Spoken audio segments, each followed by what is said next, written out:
루돌프 슈타이너. 이 이름 아마 들어보신 분도 있고 좀 낯선 분도 계실 텐데요. 보통 신비주의나 대안교육의 선구자 이런 식으로 알려져 있죠. 하지만 어쩌면 그의 진짜 모습은요. 세상을 보는 완전히 새로운 방식을 설계한 일종의 건축가라고 보는 게 더 맞을지도 모릅니다. 오늘 저희는 바로 그 관점에서 슈타이너라는 인물을 한번 깊이 들여다보려고 합니다. 그럼 대체 이 사람은 누구였을까요? 철학자, 신비가, 건축가, 교육가, 정말 많은 수식어가 그를 따라다니지만 신기하게도 어떤 하나만으로는 이 사람을 다 설명할 수가 없어요. 하지만 이 서로 전혀 어울리지 않을 것 같은 역할들 사이에 사실은 이걸 모두 꿰뚫는 하나의 거대한 비전이 숨어 있었습니다. 실제로 그가 남긴 결과물들을 한번 보세요. 스펙트럼이 정말 어마어마합니다.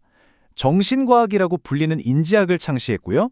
오늘날 전 세계에 퍼져 있는 발도르프 교육의 기초를 놓았죠.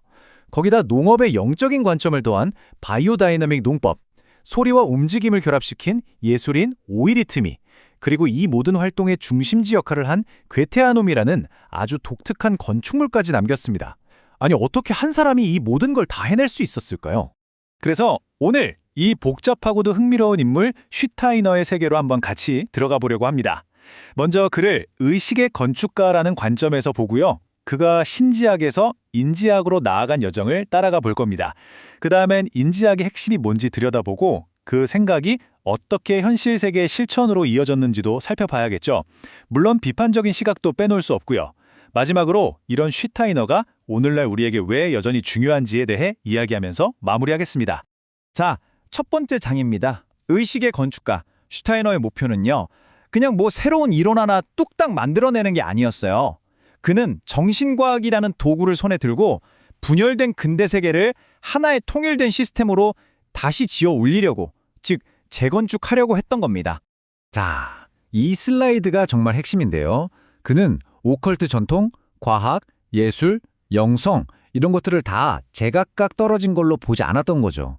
오히려 이 모든 걸 하나의 거대한 사상체계로 통합하려고 했습니다.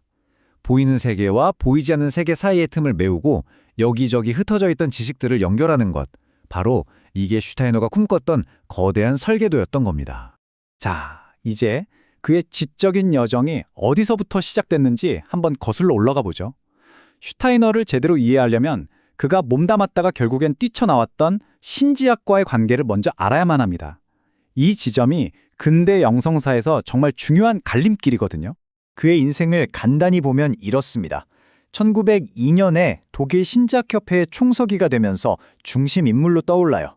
그런데 얼마 지나지 않은 1910년대 초반 그는 기존 신작 운동과 결별하고 자신만의 독자적인 길, 바로 인지학 운동을 시작하게 됩니다. 바로 이 결별이 그의 사상에서 아주 결정적인 전환점이 되는 거죠. 그럼 신지학하고 인지학, 도대체 뭐가 달랐을까요? 신지학이 세계의 모든 종교를 하나로 합치려고 하고 우주가 어떻게 생겼는지 같은 거대한 이야기나 동양 전통 그리고 어딘가에 숨어 있다는 마스터들의 가르침에 초점을 맞췄다면 슈타이너의 인지학은 좀 더 유럽적이고 기독교적인 길을 보여줬습니다. 그리고 가장 중요한 차이점, 바로 이겁니다. 인지학은 거대한 우주 이야기보다 인간 의식의 발달, 그리고 개개인의 의식적인 영적 훈련, 이걸 가장 중심에 놓았다는 점이죠. 자, 이제 그의 철학의 심장부로 한번 들어가 보겠습니다. 인지학이라는 게 대체 뭐고 그 방법은 어땠는지 구체적으로 한번 살펴볼게요. 인지학, 즉 앤트로포소피는 글자 그대로 인간의 지혜라는 뜻입니다. 인간의 지성이 훈련을 통해서 영적인 세계와 직접 만날 수 있다. 바로 이 전제 위에 세워진 철학이죠. 여기서 핵심은 바로 인간이에요. 우주의 비밀을 푸는 열쇠가 저 멀리 있는 게 아니라 바로 우리 자신 안에 있다고 본 겁니다. 그렇다면 어떻게 영적인 세계를 인식할 수 있다는 걸까요? 슈타이너는 아주 명확한 3단계 훈련법을 제시합니다. 첫 번째가 바로 상상 단계입니다. 의식을 깨끗하게 해서 영적인 이미지를 감각하는 단계고요. 두 번째는 영감 단계. 그 이미지 뒤에 숨어 있는 본질과 의미를 듣는 단계라고 할 수 있죠. 그리고 마지막이 직관 단계인데요. 이때는 영적인 실제와 내가 완전히 하나가 되는 겁니다. 이렇게 그는 신비 체험이라는 걸 아주 체계적이고 구조적인 훈련 과정으로 만들어서 제시했던 겁니다. 그런데 슈타이너가 역사에 이렇게 큰 족적을 남긴 이유는요. 그의 사상이 그냥 머릿속에만 머물지 않았기 때문이에요.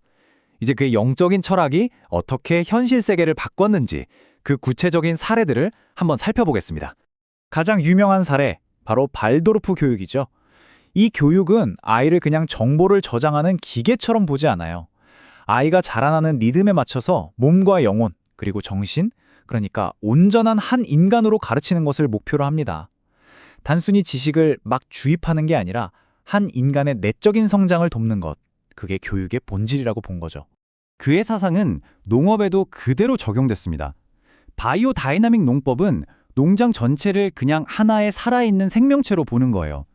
흙, 식물, 동물뿐만 아니라 저 하늘의 별과 달의 리듬까지 생각해서 모든 게 조화를 이루도록 하는 농법입니다. 자연을 정복해야 할 대상으로 본 게 아니라 우리가 함께 공명해야 할 거대한 생명체로 본 거죠.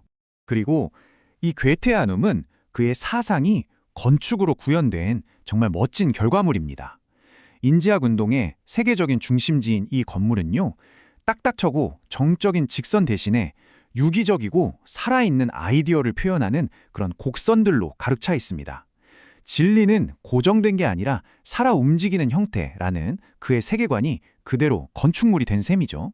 하지만 슈타이너의 유산을 좀 균형 있게 이해하려면요, 그를 둘러싼 여러 복잡한 문제나 논란들도 반드시 짚고 넘어가야 합니다.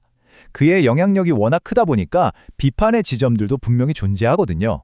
그를 비판하는 목소리는 주로 세 가지 지점을 향하는데요.